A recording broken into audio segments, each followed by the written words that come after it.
Hey everyone, and welcome back to Life. Today we're diving into something that's a part of everyday life, but we probably don't think about it too much unless we're trying to hail one on a rainy day. Oh, yeah, definitely. I know I have. Taxis, yep, that's right. Yeah. But we're not just talking about your average ride to the airport.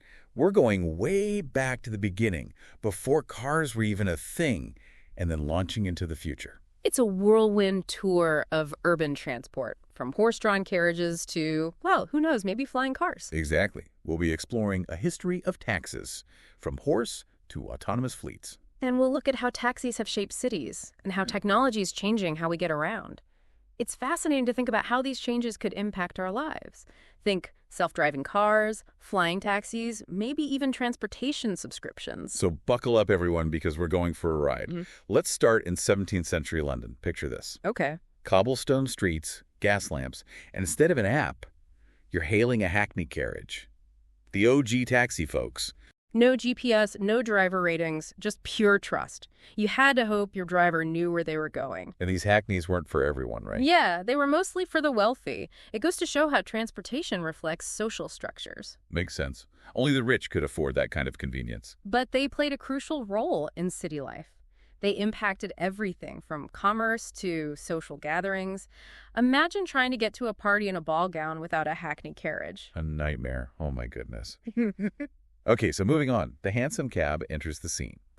This one-horse carriage was lighter, more aerodynamic, faster trips, lower fares, and less strain on the horse. The design really democratized taxi travel. More people could afford it, leading to urban growth and shifting how people moved around cities. It's like the Model T of the taxi world. Exactly. It made transportation more accessible for everyone. Now, fast forward to 1897, Germany, the world's first purpose-built taxi.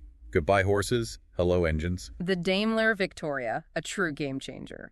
This coincided with the rise of mass production, making cars more affordable and accessible to the public. The automobile revolution had begun. It reshaped our world in a major way. Okay, now picture New York City, 1907.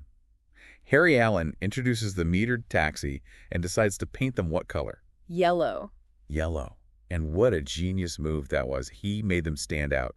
Talk about branding. It brought fairness and transparency to fares, no more haggling. No more. How much to get to Times Square? Exactly. But it also created this iconic image, the yellow cab. It's in movies, literature.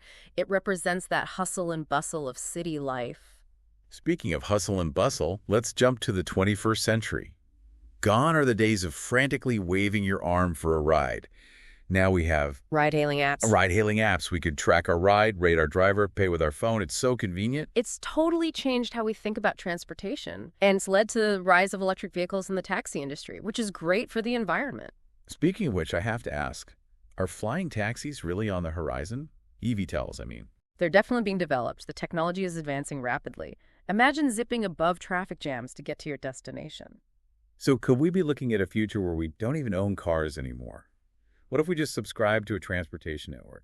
Need to run errands, summon a self-driving pod. Road trip, an autonomous camper, special occasion. Call an eVTOL air taxi. It's a fascinating vision. It's like science fiction coming to life. But it also presents challenges. Think about the infrastructure needed for autonomous vehicles and air taxis, and the potential job displacement for current drivers. We have to ensure data privacy and affordability so that everyone has equal access to these services. Right, these advancements need to benefit everyone, not just a select few. Okay, so if not car ownership, what other models could we see? We might see shared autonomous taxis operating like a public utility. Or perhaps people will own autonomous vehicles and rent them out as taxis when they're not using them. Kind of like the Airbnb of transportation. Exactly. These alternative ownership models could be revolutionary, less congestion, more sustainability. But we have to consider the impact on car manufacturers, urban planning, and how this shift will affect people's lifestyles and preferences. And let's be real. Even in a super high-tech future, some people will always crave that classic car experience. Absolutely. Maybe designated areas or events could cater to car enthusiasts while the rest of us are zipping around in autonomous pods. I could totally see that.